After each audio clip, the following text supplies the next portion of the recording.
Sí, buenas noches a todos. Qué bueno que llegamos a la casa de Dios, ¿verdad? Para aprender de este tema tan importante. De verdad que estamos estudiando el libro de nuestro hermano Paul David Washer, Conociendo al Dios vivo. De verdad que ha sido una gran bendición. Les quiero dar la buena noticia de que el hermano tiene 5 niveles de estos libros. No sé si sabían, pero este es apenas el primer nivel. Yo estuve revisando el nivel número 2, está muy bueno también.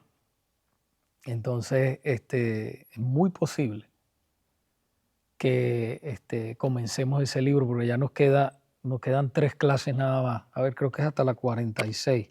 Sí, estamos en la 43, no, hasta la 47. Entonces, vamos a seguir adelante con este libro, ya a terminarlo, pero quisiera que por favor, antes de empezar esta clase, la clase que vamos a estar viendo hoy se llama La obra salvadora del Padre. A veces nosotros, bueno, si usted tiene un tiempo en los caminos del Señor, yo sé que no piensa así, pero mucha gente a veces piensa y hasta yo creo que culturalmente la gente piensa así, ¿quién fue el que puso en la cruz a Jesús? Dicen, los judíos fueron, ¿verdad? ¿Será eso verdad bíblicamente? Eso es lo que vamos a ver esta noche, parte de eso. ¿Quién puso al Señor en la cruz? Pero acompáñeme a leer Filipenses como para dar una introducción. Filipenses lo estamos también leyendo como iglesia. Vamos por la carta a los Filipenses. No, mejor dicho, lo estamos leyendo en el grupo de los servidores y el Antiguo Testamento estamos en el Salmo, si no me equivoco, 38. Es que estamos todos como iglesia, ¿verdad? Y lo hicimos así porque no queríamos poner demasiada lectura, pero ya los que son servidores sí tienen que leer más. Ok. Entonces dice así, hermanos, la palabra del Señor. Filipenses capítulo 2 dice así: Por tanto, si hay alguna consolación en Cristo, si algún consuelo de amor, si alguna comunión del Espíritu, si algún afecto entrañable, si alguna misericordia, completad mi gozo sintiendo lo mismo, teniendo el mismo amor, unánimes, sintiendo una misma cosa. Fíjense cómo está hablando de lo que venimos hablando, todo este tema de lo que es la unidad en la iglesia, ¿verdad? Nada hagáis por contienda o por vanagloria, antes bien con humildad, estimando cada uno a los demás como a superiores a él mismo, no mirando cada uno por lo suyo propio, sino cada cual también por lo de los otros. Haya pues, y aquí entra, haya pues en vosotros este sentir que hubo también en Cristo Jesús. Fíjense que como el apóstol nos aconseja que nosotros imitemos al Señor en todo. Y él se atrevió a decir en otra carta, imítenme a mí como yo imito a Cristo. Imagínense eso. Y dice el 6, continúa diciendo, el cual siendo en forma de Dios, no estimó el ser igual a Dios como a cosa a que aferrarse, sino que se despojó a sí mismo, tomando forma de siervo, hecho semejante a los hombres, y estando en la condición de hombre, se humilló a sí mismo, haciéndose obediente hasta la muerte y muerte de cruz. Por lo cual Dios también le exaltó hasta lo sumo y le dio un nombre que es sobre todo nombre, para que en el nombre de Jesús se doble toda rodilla de los que están en los cielos y en la tierra y debajo de la tierra, y toda lengua confiese que Jesucristo es el Señor, para gloria de Dios Padre. Vamos a orar poner esta clase. Señor, nuevamente ponemos esta clase en tus manos. Te pido, Señor, en este momento que me uses una vez más.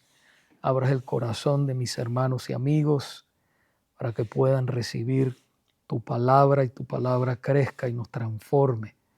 Te lo rogamos, Señor, en el nombre de Jesús. Amén.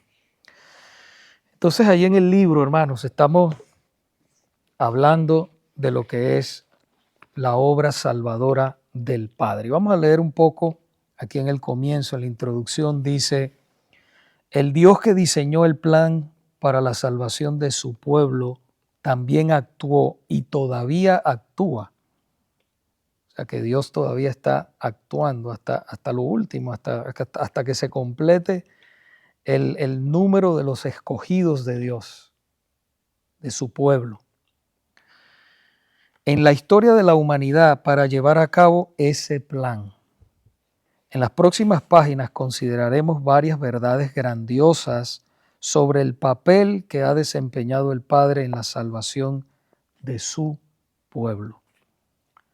Dios el Padre envió a su Hijo, imputó nuestro pecado, y ahorita vamos a ver lo que es esa palabra imputó.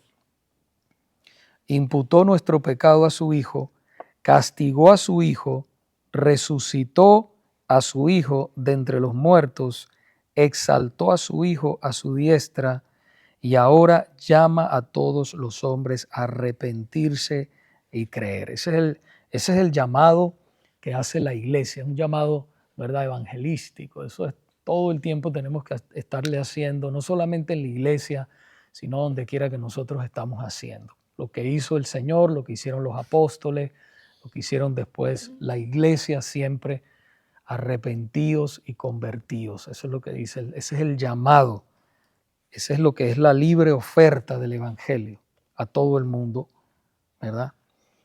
Okay. No quiere decir que el Señor va a salvar a todo el mundo, como sabemos, pero nosotros sí debemos predicarle, porque eso es lo que nos ordena el Señor, a predicarle a todo el mundo.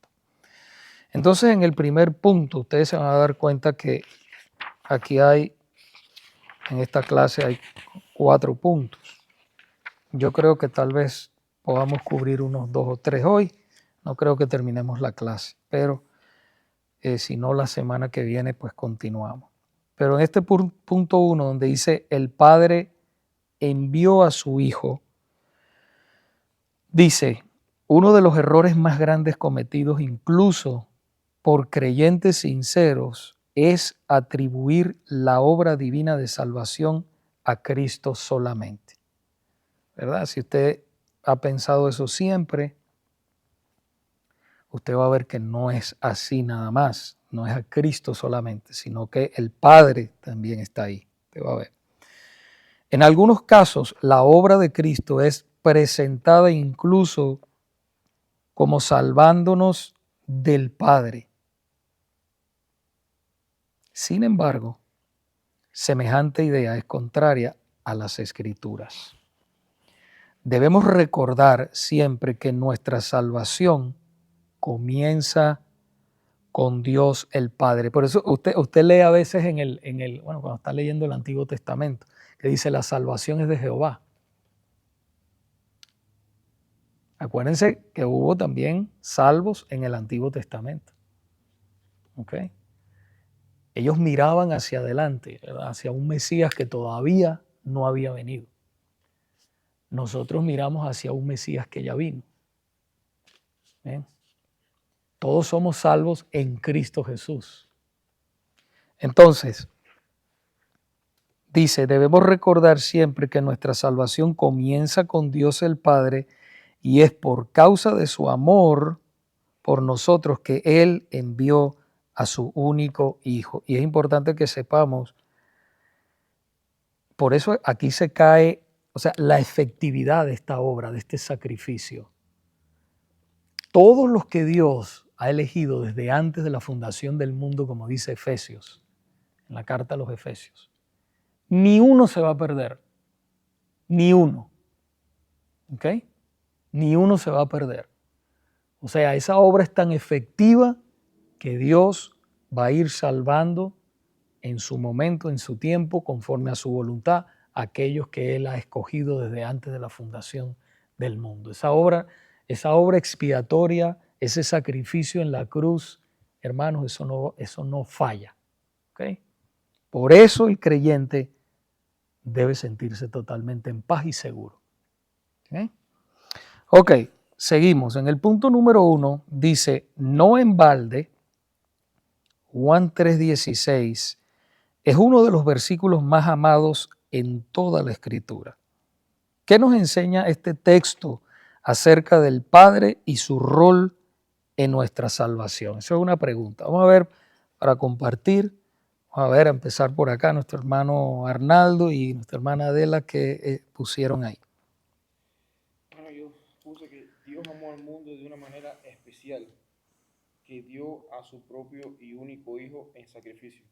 Puse de una manera especial porque como el texto arranca, dice, porque de tal manera amó Dios al mundo. O sea, ese de tal manera está haciendo una especificación acerca de un tipo de amor o una calidad de amor que Dios puso específicamente para llevar a cabo ese sacrificio, esa obra salvífica o salvadora de los escogidos. Pues de tal manera amó Dios al mundo que ha dado a su único Hijo para que todo aquel que en Él crea no se pierda, sino que tenga vida eterna. Ok, muy bien. ¿Quién más puede compartir de lo que... A ver. Ok, vamos a seguir entonces. La nota dice, la frase de tal manera traduce la palabra griega outos, la cual puede denotar, número 1, hasta qué punto Dios ama al mundo. Fíjese que mucha gente piensa, claro, nos extenderíamos hablando de este punto, ¿verdad? Cuando dice mundo, no quiere decir al mundo entero, aunque el sacrificio de Cristo es suficiente para salvar a cualquier pecador en el mundo. Es suficiente, pero es efectivo realmente para todos aquellos que se arrepienten y ponen la fe en Él. ¿Ok? Y sabemos que nosotros como iglesia reformada somos monergistas. La palabra monergista significa que Dios es el que hace la obra completa de regeneración. Comienza, el Espíritu Santo regenera primeramente el corazón de esa persona perdida que Él ha escogido desde antes de la fundación del mundo, y cuando Él regenera a esa persona es cuando nosotros vemos que esa persona contesta al llamado. Acuérdense que el libro de Efesios nos dice claramente que nosotros estábamos muertos en nuestros delitos y pecados. Y un muerto, ¿qué pasa espiritualmente? Estoy hablando, un muerto no puede responder. ¿Okay? Cambio, pues, por eso nosotros se llama así monergistas, o sea, la obra salvífica viene del Padre. No es que nosotros escogemos o decidimos escoger al Padre o escoger a Jesús para que nos salven, no. Él ya nos tenía a nosotros predestinados desde antes de la fundación del mundo. Y entonces cuando Él quiere, en el momento que Él quiere y que Él tiene determinado desde antes de la fundación del mundo, entonces es que Él nos salva en ese momento. Y esa obra no falla. Ese es el llamado irresistible. Se llama así. El llamado irresistible es que cuando fíjate el privilegio que nosotros tenemos como hijos de Dios, que cuando el Señor nos ha ordenado a nosotros a predicar el Evangelio, predicamos el Evangelio y eso trabaja conjuntamente con el Espíritu Santo y entonces ese llamado regenera el Señor esa alma perdida o ese corazón, ¿verdad? Perdido, ¿verdad? Y esa persona entonces responde. No puede decir que no, pero como ha sido cambiado, no es obligado, sino que placenteramente esa persona dice que sí. No se puede resistir al llamado de Dios. O sea, voluntariamente, porque ya ha sido creado otra persona en él. Una nueva criatura ha sido hecha. en esa persona. En cambio está, por ejemplo, las demás, algunas iglesias piensan, se le llama sinergismo. Sinergismo es que ellos colaboran con Dios. Estoy hablando en el contexto de la salvación. Ellos colaboran. O sea, ellos son los que creen que ellos dicen, por ejemplo, en el llamado a la salvación, ellos dicen que sí y pueden decir que no. Pueden resistirlo. ¿Ves? Entonces se llama sinergismo a eso. ¿Okay? Más que todo, bueno, si empezamos a hablar, por ejemplo, de la historia de Pelagio, fue el que trajo esa doctrina falsa a la iglesia, ¿verdad? Y entonces ya después están los pelagianos que dicen que ellos son los que deciden completamente. Entonces están los semipelagianos, que es la mayoría de las iglesias que estamos viendo hoy, lamentablemente. Entonces ellos dicen, yo decido, tú escoges y tú puedes rechazar la salvación, ¿verdad? En cambio, nosotros no pensamos así, porque bíblicamente nos dice que el Padre nos escogió desde antes de la fundación del mundo y por eso nos salva en ese momento. Y es irresistible ese llamado. Tú no te puedes resistir. Y si usted es salvo en esta noche, póngase a pensar un poco cómo el Señor lo trajo a usted. Estaba perdido sin Dios y sin esperanza en este mundo. Y Dios tuvo que obrar en su corazón y sacarlo de ese hueco donde usted estaba. Y entonces usted dijo que sí. Y hay gente que se confunde y dice, no, pero yo veo que la gente dice que sí, cree. Sí, claro. Pero eso es una obra previa que el Padre ya ha hecho en el corazón. El Espíritu Santo hace. Por eso la gente contesta sí. Y ese llamado es irresistible. Porque si la salvación dependiera de nosotros, nosotros nunca hubiésemos escogido al Señor, nunca hubiésemos escogido a Cristo. Porque a nosotros lo que nos gusta es pecar. A nosotros nos gusta andar en los deleites de este mundo. La única razón por la cual nosotros estamos aquí es porque Dios ha hecho una obra poderosa en nosotros. Más nada que eso. Y dependemos de Él de principio a fin. Por eso la salvación no se puede perder jamás. Porque depende de Él. Si depende de usted, se pierde a cada rato. Yo a veces le pregunto lo que me dice, no, que la salvación se pierde. Ok, dime algo, o sea, ¿cómo la pierdes? O sea, ¿qué tienes que hacer tú para que pierdas la salvación? ¿Qué pecado tienes que cometer para que tú puedas perder la salvación? No sé, fumarte un cigarrillo, tomarte 3, 4 botellas de vino y emborracharte. ¿Qué tienes que hacer? ¿Cómo sabes? No sé, es que enséñamelo por la Biblia. No sé. No hay base. Ni se pierde ni se puede ganar.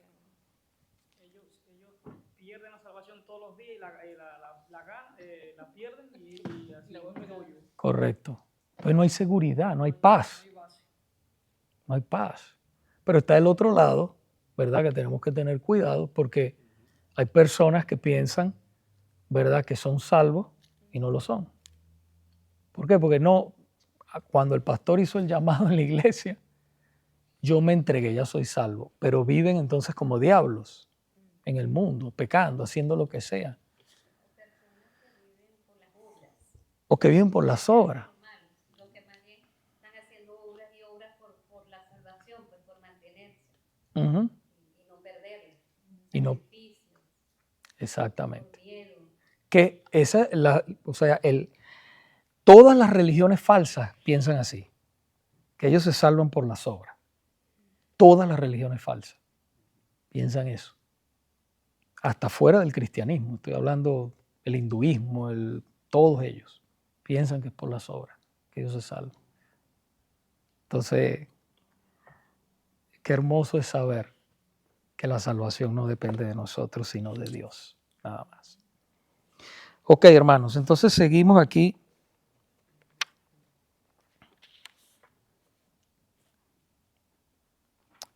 Dios amó tanto al mundo, bueno, estoy en la nota, la frase de tal manera traduce la palabra griega outos, la cual puede denotar, número 1, hasta qué punto Dios ama al mundo.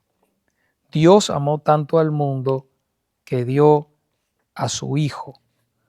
O número 2, la manera en que Dios amó al mundo. Dios amó al mundo de esta manera. Dio a su Hijo. Dio a su Hijo. Yo escuché una ilustración de esto, por ejemplo, del mundo, y se la escuché al pastor Sugel, y yo dije, wow, que está muy buena esa ilustración, y es muy corta. Él decía, por ejemplo, hablando esto del mundo, de estos, porque hay varios versículos que dicen el mundo, el mundo, el mundo. Y él decía que, por ejemplo, si tú vas a una reunión, ¿verdad? Y tú después al otro día te preguntan, ¿y quién estuvo ahí? Ay, ahí estaba todo el mundo. Pero ¿estaba todo el mundo en realidad? No, no estaba todo el mundo. Todo el mundo no estaba. O sea, todo el mundo que tú conoces puede ser, pero no estaba todo el mundo. Entonces es verdad. Entonces, claro, si empezamos a hacer exégesis y vamos conectando todo, ¿verdad? Más profundo, nos damos cuenta que la palabra mundo no significa el mundo entero ha sido escogido. ¿Okay? Pero eso sería para otra clase, otro momento que estemos profundizando más en eso. Pero adelante.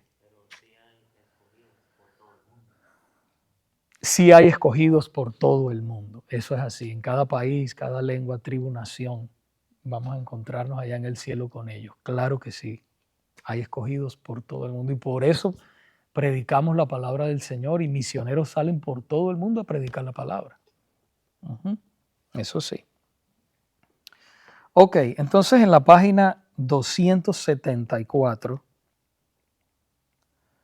en el punto número 2, dice, según los siguientes textos, ¿por qué Dios envió a su Hijo al mundo? ¿Qué nos enseña cada texto acerca del Padre y su rol en nuestra salvación? Vamos a Juan, el Evangelio de Juan, capítulo 3, versículo 17. ¿Qué dice? Porque no envió Dios a su Hijo al mundo para condenar al mundo, sino para que el mundo sea salvo por él. Alguien puso algo ahí abajo en la respuesta. Que Dios envió a su Hijo para salvar a aquellos que Él escogió desde antes de la fundación del mundo. Correcto. No para condenarlo.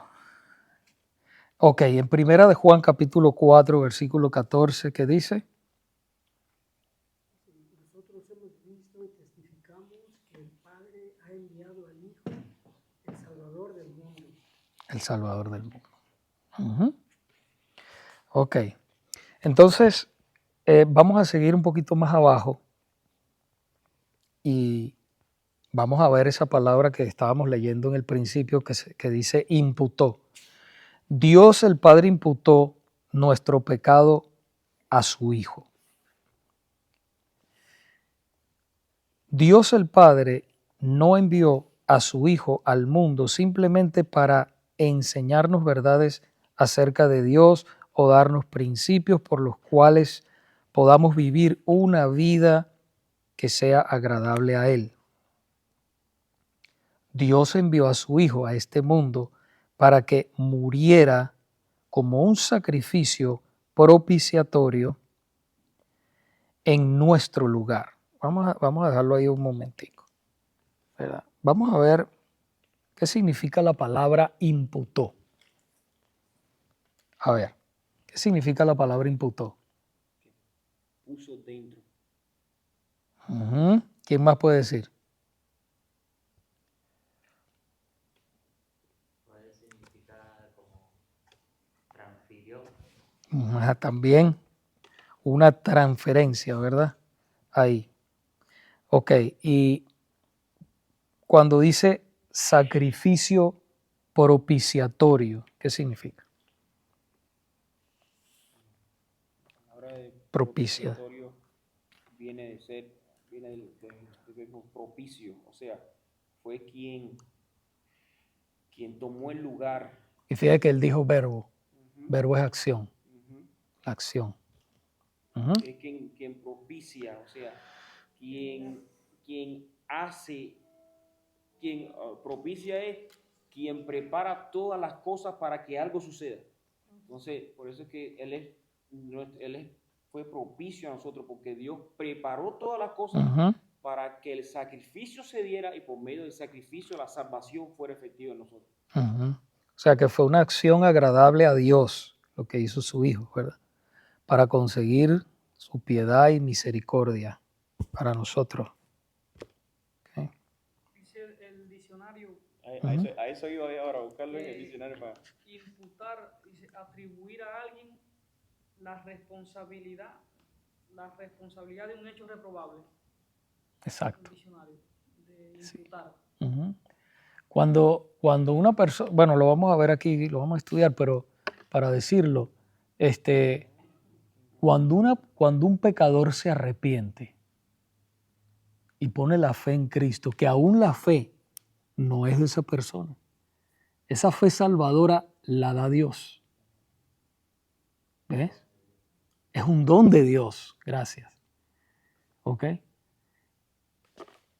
Inmediatamente tu pecado es transferido al Señor. ¿Sí? Es transferido tus pecados. Y dice que la sangre de Jesucristo nos limpia de todo pecado. ¡Wow! ¡Qué buena noticia!, ¿no? ¡Qué buena noticia! Es para que estuviera llena la iglesia hoy, ¿verdad? Pero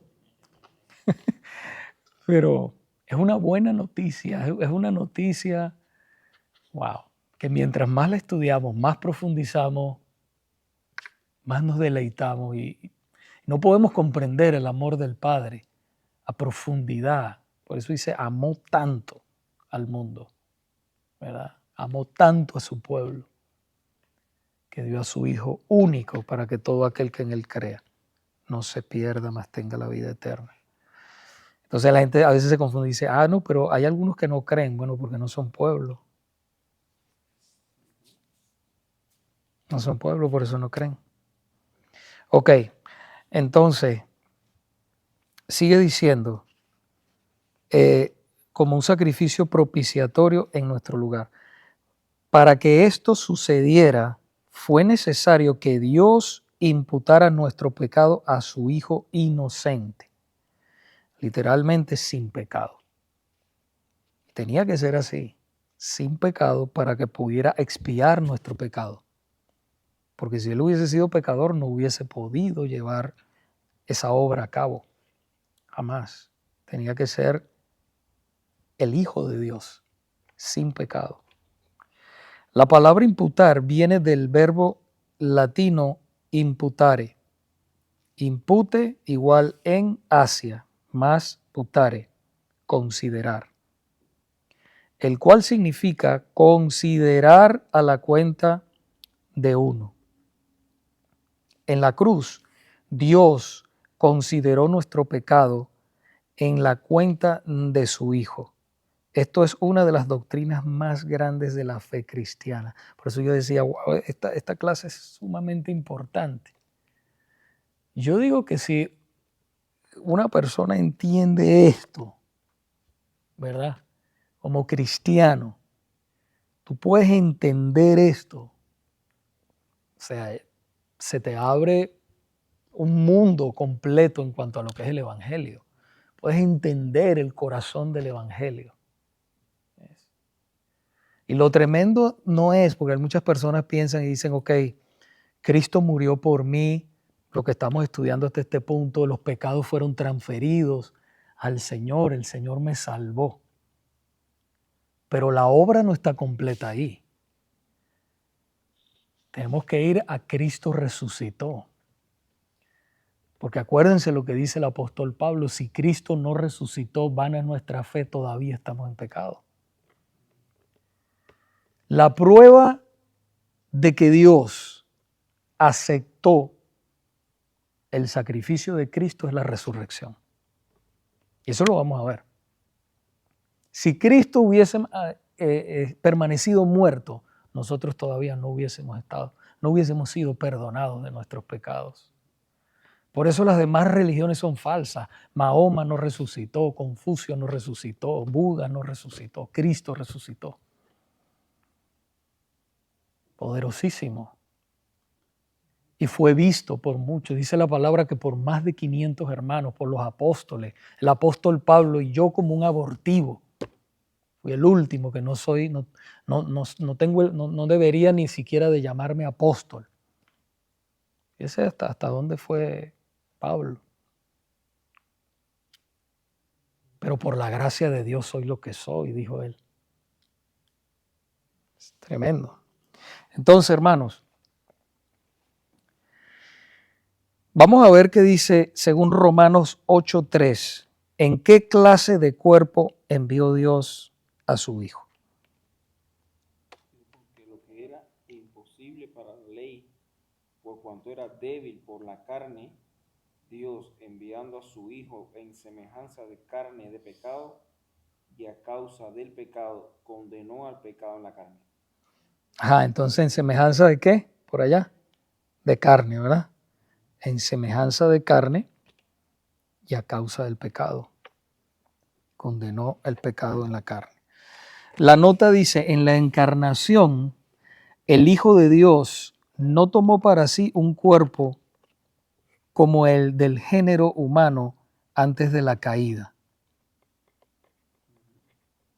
No, de hecho el texto lo dice. Uh-huh.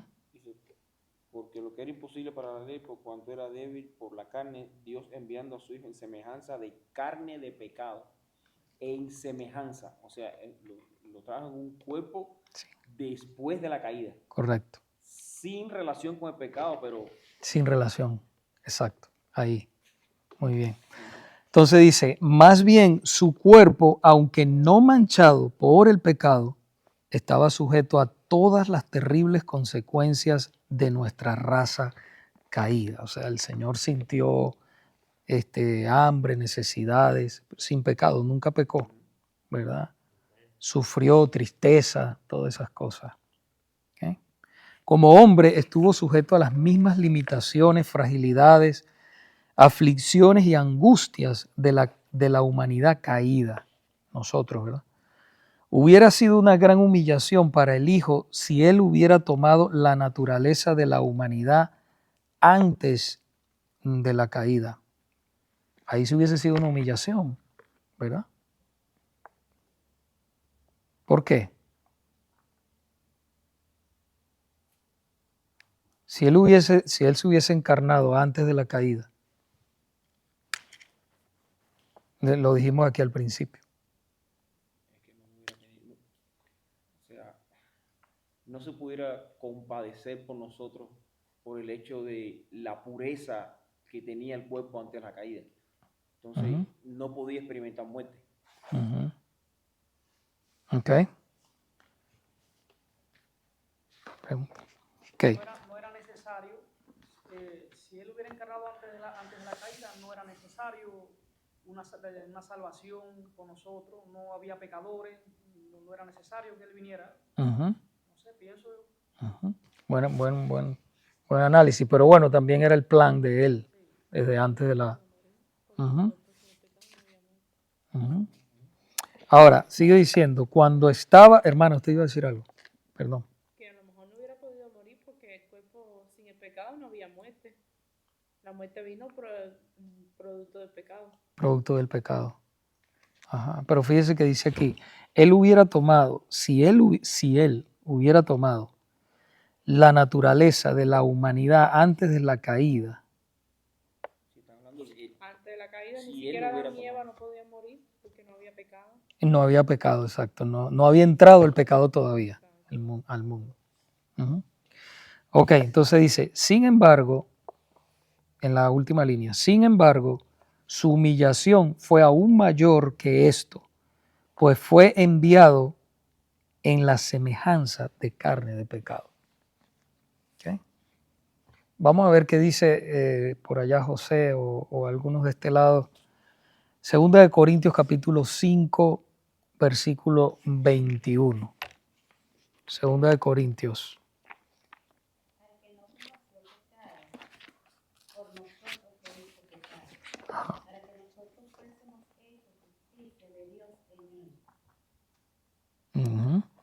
Entonces la pregunta, ¿qué hizo Dios el Padre a su Hijo mientras estaba en la cruz. Fíjese lo que dice la pregunta para que pueda contestar correctamente. Dice, ¿qué hizo Dios, el Padre, a su Hijo mientras estaba en la cruz? Yo la contesté en dos partes. Dale chance por acá. ¿Qué hizo? Dios le imputó el pecado de nosotros, de todos sus escogidos en ese momento. Pero la respuesta está ahí. Sí, pero lo hizo pecado. La respuesta es lo hizo pecado. ¿Qué hizo el Padre? Lo hizo pecado. Está ahí en 2 Corintios 5:21 que acaban de leer. Y a nosotros nos hizo justicia. Nos dio la justicia de su Hijo. Sí, nos justificó. Y hay algo que un viaje yo se lo escuché hablar a R.C. Sproul. Ajá. Que dijo, el problema es que muchas veces nada más que hablamos de la imputación de pecado a Cristo, pero en ese momento hubo una doble imputación. Dios imputó el pecado de nosotros en Cristo, pero imputó su justicia en nosotros. Ahí hubo una doble imputación en ese momento. Una transferencia, ¿verdad? Una transferencia. Wow. Así lo explicó R.C. Sproul. Bueno. Que sí, no lo había visto. Dicen eso. Por eso es que Él ahora puede vernos por medio de su Hijo, pero Él nos ve justo, nos ve justificado porque hizo esa transferencia. Tremendo. Muy, muy bueno. Qué bueno. Entonces, la segunda pregunta es, ¿qué nos enseña esto acerca de la doctrina de la imputación? Lo que el hermano acaba de decir ahorita, ¿verdad? Que nuestros pecados fueron transferidos a Cristo para que de esa manera fuésemos hechos justos delante de Dios. ¿Sí? Ok, vamos a leer esta nota. Muy importante. Dice, Dios hizo que Cristo fuera hecho pecado. Vamos a ver lo que estamos hablando. De la misma manera que el creyente es hecho justicia de Dios. En el momento que una persona cree en Jesús, sus pecados le son perdonados y la justicia de Cristo le es imputada o puesta a su cuenta. Dios legalmente, fíjese que esto habla en esos términos, ¿ok? Términos legales. Dios legalmente lo declara justo y lo trata como justo. Cuando Cristo colgaba en la cruz, no se volvió corrupto o injusto, sino que Dios le imputó nuestros pecados, lo declaró culpable legalmente y lo trató como culpable. El justo por los injustos, para llevarnos a Dios. Lo trató como culpable. O sea que toda la ira, todo eso que le sucedió a Jesús, tú y yo lo merecíamos. Eso nos iba a caer a nosotros. ¿Ves? Y le va a caer a todo aquel que no se arrepienta de sus pecados y ponga la fe en Jesús. Por eso es que el apóstol Pablo, eso es lo que se refiere de pisotear la sangre de Cristo. El que menospreciare ese sacrificio que Dios hizo por nosotros en la cruz de Calvario, que hizo su Hijo. Entonces, quien menosprecie eso, tú estás pisoteando la sangre de Cristo. Que tú no estés tomando en cuenta la doble transferencia que Dios hizo para que nosotros pudiéramos venir a Él. ¿Alguien más quiere comentar o preguntar? Ok, vamos al punto todavía tenemos 15 minutos. Dios castigó a su Hijo. No fue suficiente que el Hijo llevara nuestros pecados. También fue necesario que Él sufriera la ira de Dios y muriera en nuestro lugar como un sustituto que llevara el pecado. Mediante el sufrimiento y la muerte del Hijo, las demandas de justicia de Dios en contra nuestra fueron satisfechas y la ira de Dios en contra nuestra fue apaciguada. Solo de esta manera Dios pudo preservar su justicia y a la vez justificar al pecador. Qué tremendo eso, ¿no? Sé que la ira de Dios, por eso un texto que yo siempre digo de Juan 3:36, ¿verdad? El que cree en el Hijo tiene la vida eterna, pero el que rechaza al Hijo, la ira de Dios está sobre él. Y muchas veces, y yo sé que de repente muchos pueden pensar, bueno, pero ¿será que yo soy escogido o no?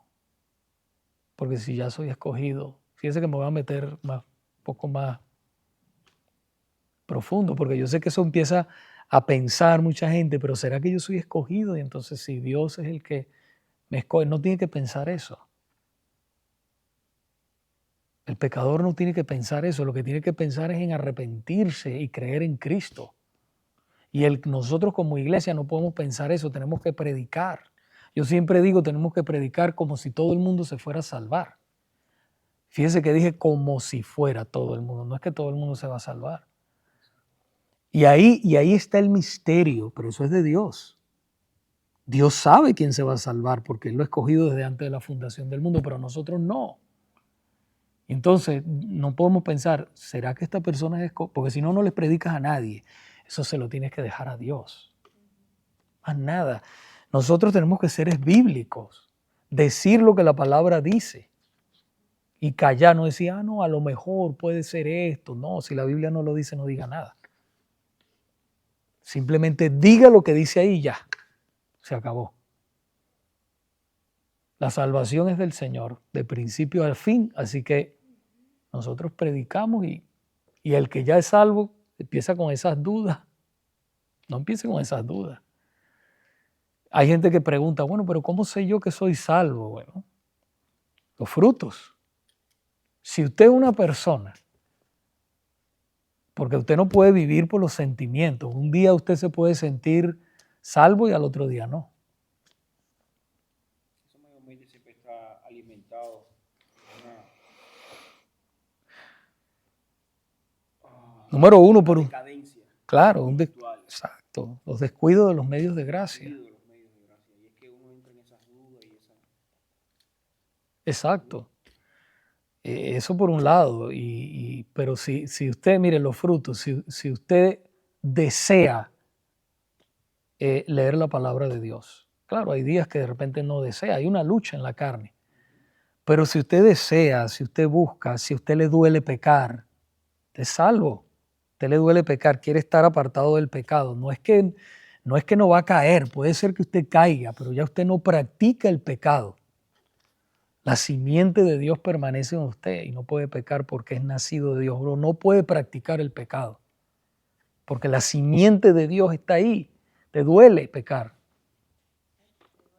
Te duele pecar. Esa es una de las pruebas más ¿verdad? Puede ser que te pase algo y te apartes un poco. Por eso es que nosotros como iglesia tenemos que estar todo el tiempo, hermano, ¿qué pasa que no vino esto? Animándonos los unos a los otros. Porque es una lucha. Pero no piense usted, como mucha gente piensa, oh, ya pequé, ya perdí mi salvación, ya Dios no me quiere, me tengo que apartar de la iglesia. No. Pecaste, arrepiéntete ahí donde estás.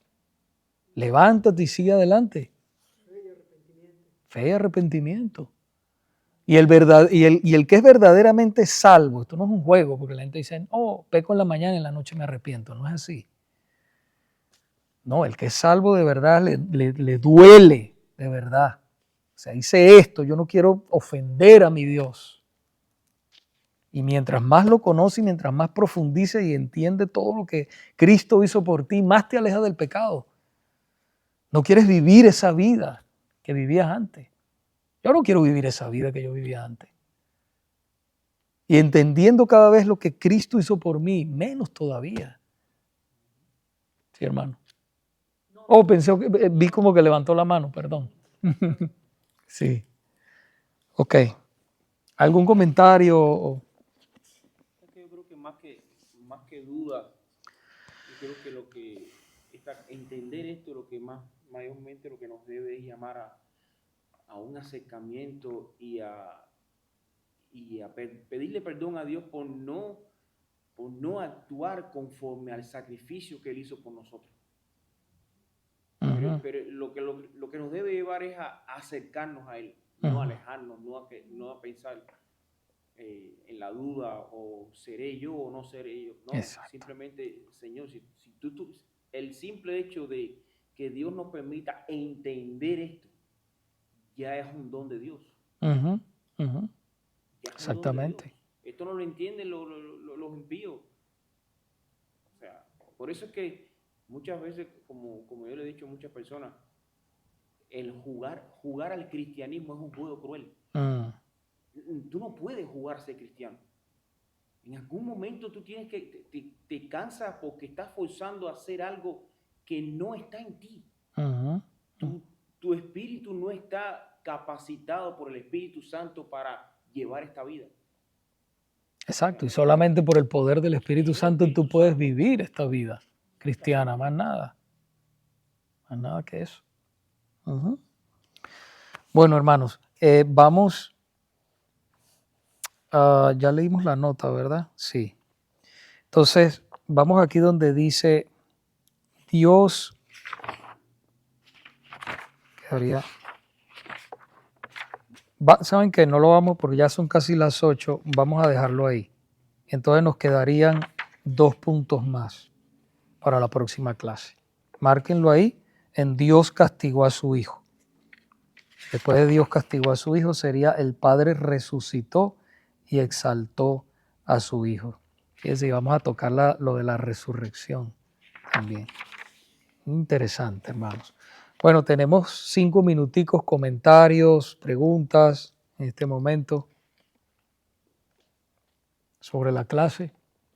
No, ese punto que viene ahora, la resurrección, es crucial el entender eso, porque no es solamente que Dios puso en su Hijo todos nuestros pecados para que los pagara, sino que en Él no se halló culpabilidad.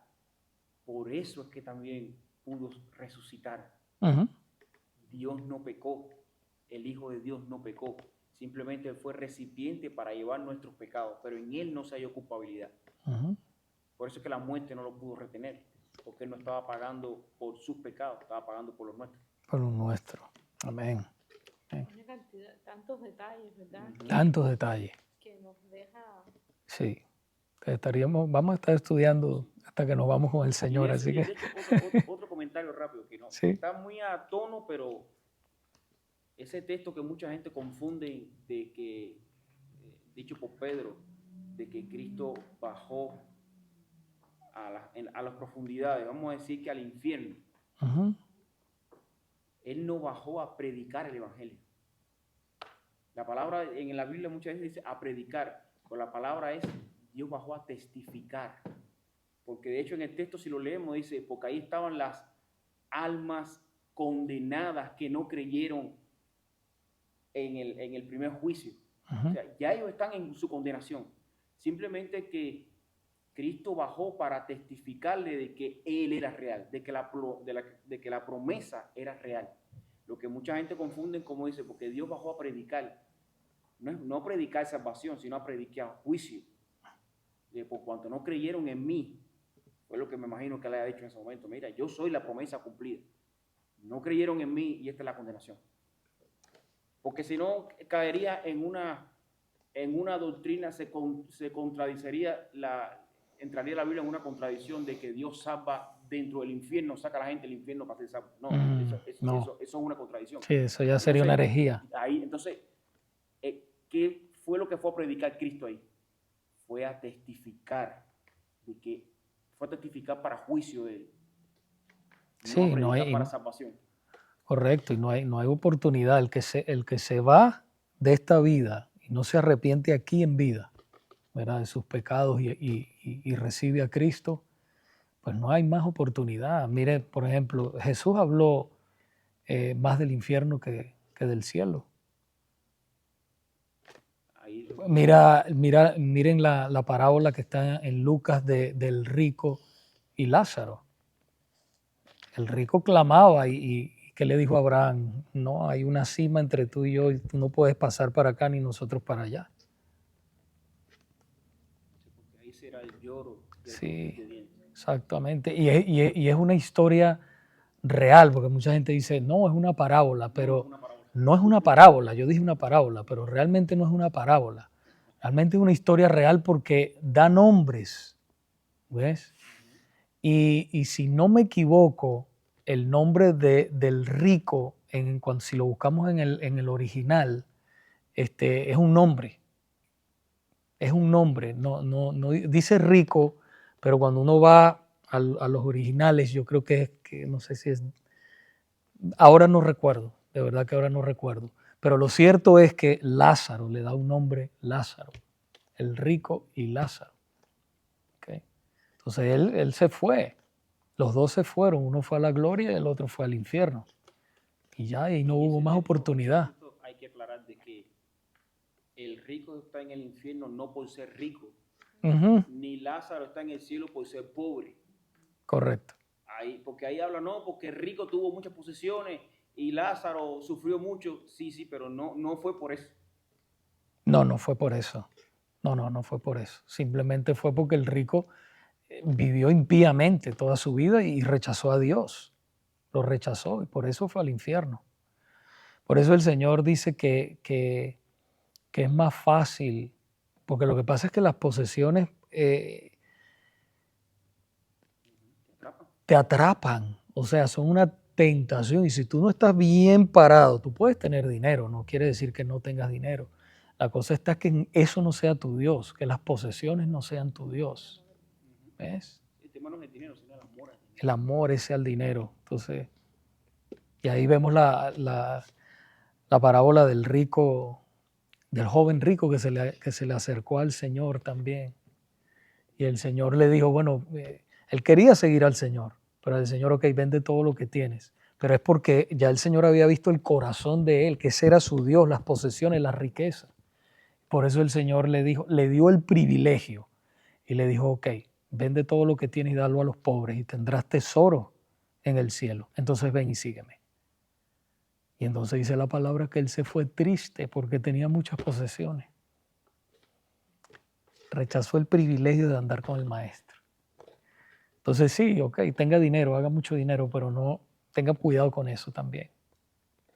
Tenga mucho cuidado con eso, que eso no lo aparte del Señor.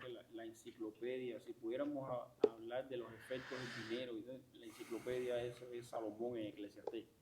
Y digo que al final de todo, ¿qué cosa era? Vanidad de vanidades. Vanidad de vanidades, sí, verdad. Bueno, vamos a ser despedidos esta noche, hermanos. Vamos a orar. Señor, te damos gracias.